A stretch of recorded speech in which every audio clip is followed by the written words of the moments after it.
I have practiced many methods in Buddhism and recited many different sutras and mantras, but the first time I witnessed such a clear and tangible spiritual response was through my experience of chanting the Karma-Eradicating Dharani of Kṣitigarbha Bodhisattva.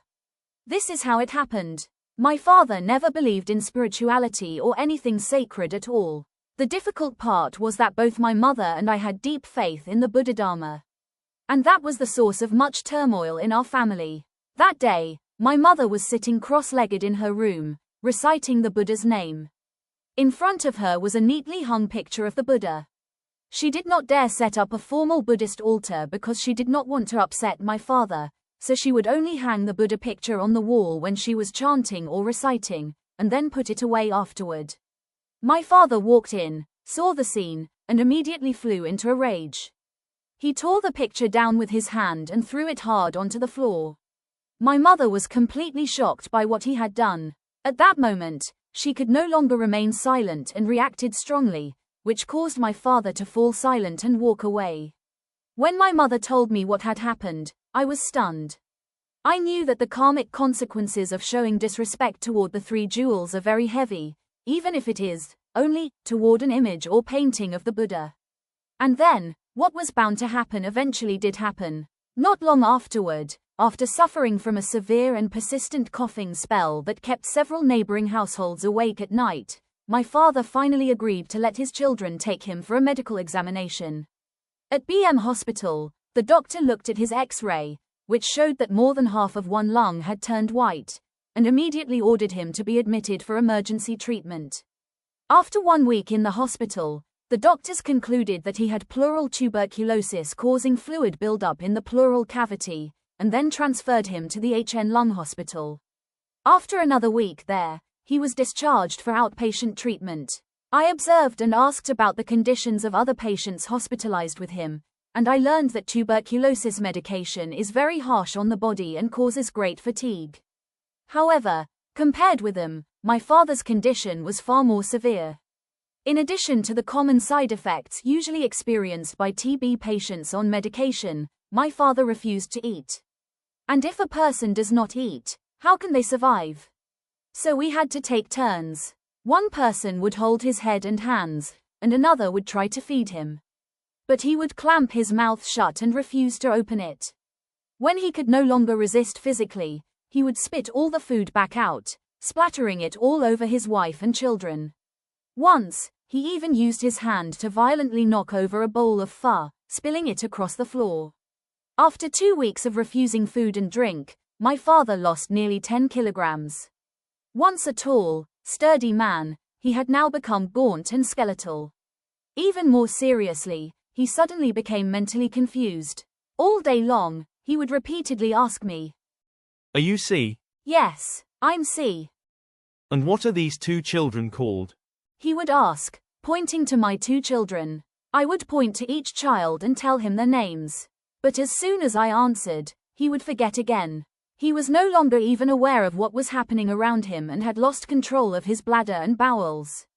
As a result, my mother and I had to clean up after him again and again in situations that were both heartbreaking and absurd, though not all of them are easy for me to describe.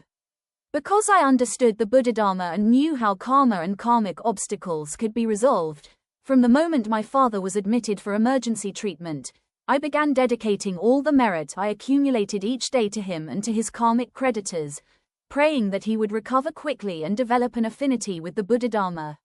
I chanted mantras, recited the Buddha's name, performed life release, sponsored the printing and distribution of sutras, and dedicated merit to beings in all directions. Not to mention that my mother was also chanting mantras and reciting the Buddha's name, dedicating merit for her husband. I even chanted the Great Compassion mantra over water for him to drink, but the painful part was that he refused to eat or drink anything at all, so even one small bottle of blessed water took forever for him to finish. Besides, I understood that the karma of obstructing spiritual cultivation and showing disrespect to the 3 jewels is extremely heavy, so it would likely require a very great amount of merit to reverse the situation. Perhaps everything I had done up to that point was still not enough. Feeling helpless, I shared the situation with Brother Quart. Seeing how serious the case was, He chose a method that he believed to be the most powerful for this circumstance, chanting the Karma-Eradicating Dharani of Kṣitigarbha Bodhisattva. Om Pra-Ma-Ni Dharani SOHA. It was strange. This mantra is only a single very short line, so how powerful could it really be?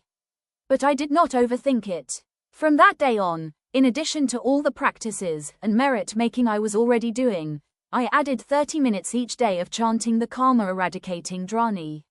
I chose a quiet corner of the house, recited continuously with my mouth, and visualized Kṣitigarbha Bodhisattva appearing before me, radiating brilliant light in all directions. After chanting, I recited the dedication prayer exactly as Brother Quart instructed. I sincerely dedicate the merit from chanting this Karma-Eradicating Dharani. By the spiritual power of this mantra, may anyone whom my hands touch immediately have the karmic obstacles dissolved, their suffering and afflictions dispelled, their illnesses quickly healed, and their body-mind increase powerfully. Because my father was weak and in pain throughout his whole body, I did not only massage the area around his lungs and back, but his entire body as well. As I worked, I concentrated my mind and visualized that wherever I touched and massaged, that part of his body was being healed from within. At the same time, I silently apologized on his behalf to his karmic creditors and tried to explain things to them inwardly, hoping they would stop seeking vengeance so they too could be liberated. And on the very first occasion while I was massaging and patting his back, my father suddenly exclaimed, "This back massage feels so good. An order has come down from above. An order has come down from above." "What order, Dad?" "The order to massage the back." At the time, I thought he was simply speaking incoherently, so I did not pay much attention to it. But after just the first 2 or 3 days, my father already began to improve. He no longer resisted eating and drinking, and he even started feeding himself a few spoonfuls.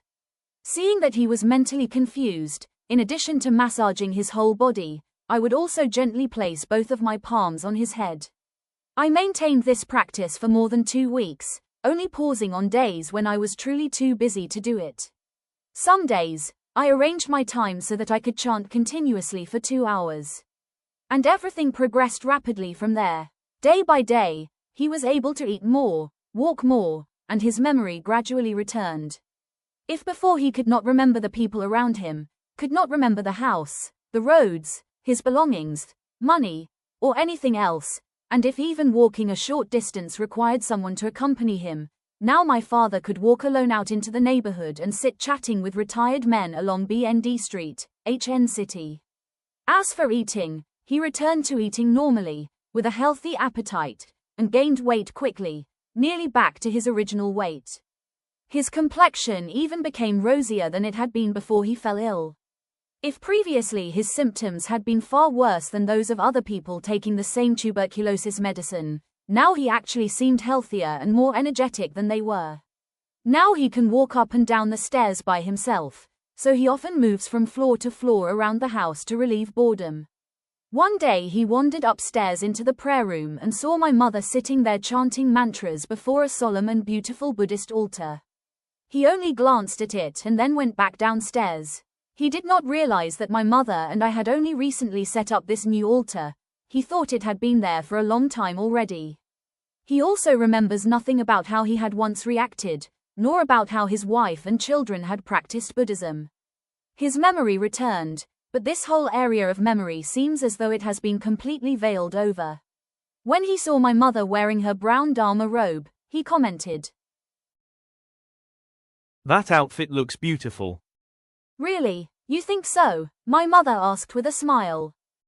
"Yes, beautiful," my father affirmed. As a child who understands the Buddha Dharma, my deepest filial wish for my parents is to help them rely on the Buddha's teachings and cultivate the path toward liberation from birth and death.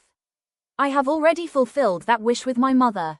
Only my father remains. I trust and hope that he too will soon come to practice, and that in the future he will forever escape the ocean of suffering in samsara and ultimately perfect the Buddha way.